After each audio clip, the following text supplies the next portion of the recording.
ತುಲಾ ರಾಶಿಯ ಭವಿಷ್ಯದಲ್ಲಿ ಆದಾಯ ವ್ಯಯವನ್ನು ನೋಡೋಕೆ ಹೋದಾಗ 11 ರೂಪಾಯಿ ಆದಾಯ, ಕೇವಲ 5 ರೂಪಾಯಿಗಳ ಖರ್ಚುಗಳು ಮಾತ್ರ ಸಿಗುತ್ತೆ ನಿಮಗೆ.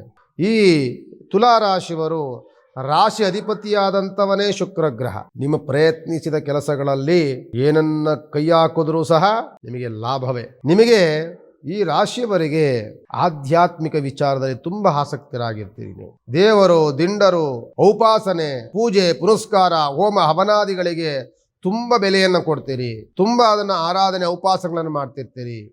ಆ ಫಲ ನಿಮಗೆ ಈ ವರ್ಷ ಸಿಗುತ್ತೆ.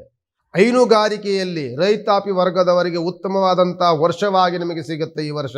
ಪ್ರಯತ್ನಿಸಿದ ಕೆಲಸಗಳೆಲ್ಲವೂ ಸಕ್ಸಸ್ ಆಗುವಂಥದ್ದು.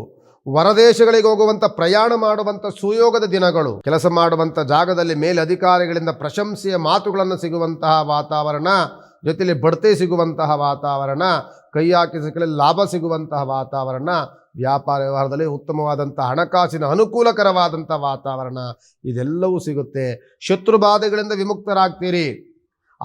ಅನಾರೋಗ್ಯದಿಂದ ವಿಮುಕ್ತರಾಗ್ತೀರಿ. ಅನಾರೋಗ್ಯ ಪೀಡಿತರಾದಂಥವರು ಒಳ್ಳೆ ಉತ್ತಮವಾದಂತಹ ದೇಹವನ್ನು ಬಳಕೊಂಡು ನಿಮಗೆ ಈ ವರ್ಷದ ಯಾವುದೇ ಅನಾರೋಗ್ಯ ಕಾಡದ ರೀತಿಯಲ್ಲಿ ನಿಮಗೆ ಸುಭಿಕ್ಷವಾಗಿರುವಂಥ ವರ್ಷವಾಗಿರುತ್ತೆ 2025. ಅದು ತುಲಾ ರಾಶಿವರಿಗೆ. ನಿಮ್ಮ ಒಂದು ನ್ಯೂನ್ಯತೆ ಏನು ಅಂತ ಅಂದರೆ, ನಿಮ್ಮ ಹತ್ರ ದುಡ್ಡು ಕಾಸು ನಿಲ್ಲೋದಿಲ್ಲ.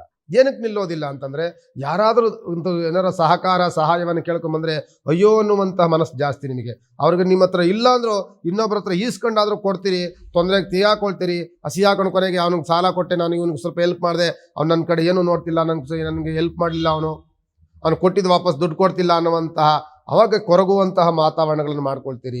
ಆದ್ದರಿಂದ ನಿಮಗೆ ಏನಾದರೂ ಅಂಥ ದಾನ ಧರ್ಮಗಳನ್ನು, ಇನ್ನೊಬ್ಬ ಸಹಕಾರವನ್ನು ಮಾಡಬೇಕಾದ್ರೆ ಅದು ಏನಕ್ಕಾಗಿ ಬಳಕೆ ಆಗುತ್ತೆ, ಏನಕ್ಕಾಗಿ ಇವನು ದಾನ ಧರ್ಮವನ್ನು ಮಾಡಬೇಕು, ಏನಕ್ಕಿಂತ ಸಹಾಯವನ್ನು ಮಾಡಬೇಕು, ಇವನ ಮನಸ್ಥಿತಿ ಏನು, ಇದೆಲ್ಲವೂ ಸಹ ತಿಳ್ಕೊಂಡು ಮಾಡಬೇಕಾಗ್ತದೆ.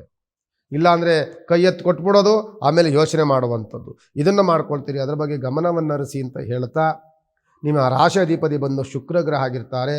ಯೋಗದಲ್ಲಿ ಕುಳಿತಿರುವಂಥವರು ಶುಕ್ರ ಗ್ರಹ ಇರ್ತಾರೆ. ನೀವು ಮಾಡಬೇಕಾಗಿರುವಂಥದ್ದು ಯಾವಾಗಲೂ ಸಹ ನಿಮ್ಮ ಜೀವನ ಪರ್ಯಂತವಾಗಿ ನೀವು ಮಾಡಬೇಕಾಗಿರುವಂಥದ್ದು ಒಂದು ಹೆಣ್ಣು ದೇವರನ್ನ ಗಟ್ಟಿಯಾಗಿ ಹಿಡ್ಕೊಳ್ಬೇಕಾಗ್ತದೆ. ಆ ಹೆಣ್ಣು ದೇವರ ಉಪಾಸನೆ, ನಿಮ್ಮ ಮನದೇವರೋ, ಕುಲದೇವರೋ, ಇಷ್ಟದೇವರೋ, ಗ್ರಾಮದೇವರೋ ಇರ್ತಾರೆ. ಆ ದೇವರನ್ನಂತೂ ಯಾವುದೇ ಕಾರಣಕ್ಕೂ ಮರಿಬಾರ್ದು. ಕೂತಾಗ, ನಿಂತಾಗ, ಮಲದಾಗಲೂ ಸಹ ಆ ದೇವಿಯ ಉಪಾಸನೆ, ಆ ದೇವಿಯ ನಾಮಸ್ಮರಣೆಯನ್ನು ಮಾಡ್ತಾ ಇರಿ. ಆ ದೇವಿಯ ರಕ್ಷಣೆ ನಿಮಗೆ ಸದಾ ಕಾಲ ಇರುತ್ತೆ. ನಿಮ್ಮ ಕುಟುಂಬವು ಅದೇ ರೀತಿ ಸುಭಿಕ್ಷವಾಗಿರುತ್ತೆ ಅಂತ ಹೇಳ್ಬೋದು. ಈ ವರ್ಷದ ರಾಶಿಯ ಭವಿಷ್ಯದಲ್ಲಿ ತುಲಾ ರಾಶಿಗೆ